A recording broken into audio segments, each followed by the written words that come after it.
Olá, meu nome é Ezequiel de Jesus e hoje eu quero falar com você sobre um assunto urgente que está se cumprindo diante dos nossos olhos. A guerra entre Israel e Irã. Essa batalha não é apenas política ou geopolítica. Ela foi profetizada há séculos pelo profeta Ezequiel, lá no capítulo 38 do seu livro. Uma palavra que nos traz alerta, mas também esperança e certeza de que Deus está no controle. Se você quer entender mais sobre essas profecias, fique comigo até o final e já aproveita para se inscrever no canal, ativar o sininho para não perder nenhum vídeo e me seguir nas redes sociais. Aqui eu compartilho mais mensagens de fé, esperança e análise bíblica dos tempos atuais. Vamos juntos meditar nessa palavra e buscar a paz que só Deus pode nos dar?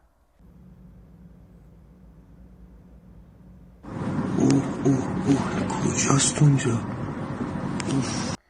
Meditaremos em Ezequiel 38 com ênfase na guerra entre Israel e o Irã. Estarei falando sobre o contexto geral dessa profecia. O capítulo 38 de Ezequiel está inserido numa seção escatológica do livro, onde o profeta descreve os eventos dos últimos dias, tempos que apontam para a consumação da história, o juízo das nações e o triunfo final do Senhor sobre os inimigos de Israel. A profecia fala sobre Gog, da terra de Magog, que liderará uma coalizão de nações contra Israel. Essa coalizão inclui explicitamente a Pérsia, que é o atual Irã. E a identificação de Gog, Magog e os seus aliados. A Bíblia narra, aqui no capítulo 38, no versículo 2, Filho do homem, dirige o seu rosto contra Gog, terra de Magog. Gog representa um líder ou um político, talvez um símbolo de uma figura futura que liderará uma coalizão contra Israel. Já Magog, Meseque e Tubal, povos localizados ao norte de Israel, frequentemente associados à Rússia, à Ásia Central e à Anatólia, atual Turquia. E a Pérsia, no versículo 5, nome bíblico da nação que hoje é o Irã. Hoje vemos o Irã envolvido diretamente em guerras contra Israel, exatamente como o profeta Ezequiel, meu xará, previu. Falando da coalizão militar dos últimos dias, no versículo 5 Ezequiel fala sobre os persas, etíopes e os de Pude. Ezequiel descreve uma aliança militar contra Israel formada por Pérsia, que é atual Irã, por Cush, que é Etiópia ou Sudão, por Put, que é a Líbia, por Gomer e Togarma, possivelmente regiões da Turquia. Essas nações representam uma coligação antisionista composta por nações islâmicas ou antagônica ao Estado de Israel, algo que já se vê em forma embrionária nas alianças entre Rússia, Síria, Líbano, que é o Hezbollah, e até China e Turquia em menor escala. E que tempo profético foi esse da profecia? Ele fala nos últimos dias, aqui no versículo 8. Depois de muitos dias será visitados, no fim dos anos virá a terra. Ezequiel fala de uma invasão que ocorrerá nos últimos dias, num tempo em que Israel já estiver restaurado. Ou seja, Israel foi restaurado em 1948, quando voltou para sua terra natal. O povo habitar em segurança, hoje existe uma relativa segurança lá, o Domo de Ferro, aliado aos Estados Unidos, etc.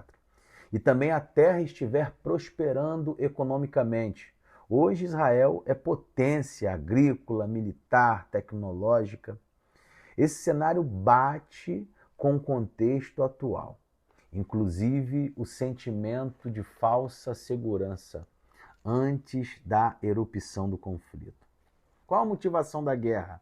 Desejo de saque. Subirei contra os que habitam seguros para tomar os despojos. Versículo 11 e 12. A guerra descrita não é apenas ideológica ou religiosa. Tem motivação econômicas. Israel possui reservas de gás natural, tecnologia militar avançadas, riqueza agropecuária, controle estratégico do Oriente Médio. Essa cobiça desperta planos de invasão, como vemos hoje em declarações de líderes iranianos. Uma guerra com intervenção divina. Lá no versículo 22 e 19, farei chover fogo e enxofre, haverá grande tremor. Deus deixa claro que essa guerra terá intervenção sobrenatural. Terremotos, confusão entre os próprios inimigos, peste, sangue e fogo. Julgamento sobre os exércitos invasores. Isso ainda não se cumpriu totalmente, mas a movimentação bélica entre Irã e Israel pode ser o prelúdio para esse cenário apocalíptico. E a finalidade disso tudo? A santificação do nome de Deus. E sabereis que sou o Senhor, no versículo 23. O propósito dessa guerra, segundo Deus, não é apenas punir os inimigos, mas manifestar a sua glória às nações. Israel não vencerá por sua força, mas porque Deus intervirá.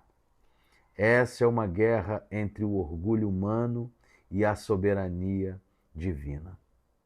E eu concluo com as seguintes palavras: a profecia e a guerra atual. O que Ezequiel profetizou no capítulo 38 está em fase de cumprimento. A Pérsia, que é o Irã atual, está em guerra com Israel, exatamente como Ezequiel escreveu.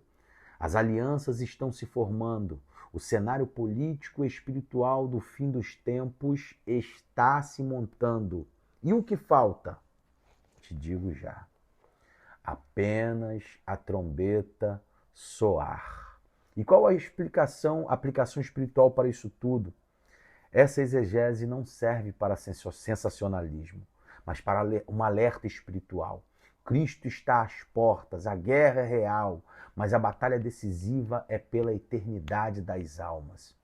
Vigiai, pois, porque não sabeis o dia nem a hora em que o Filho do Homem há de vir.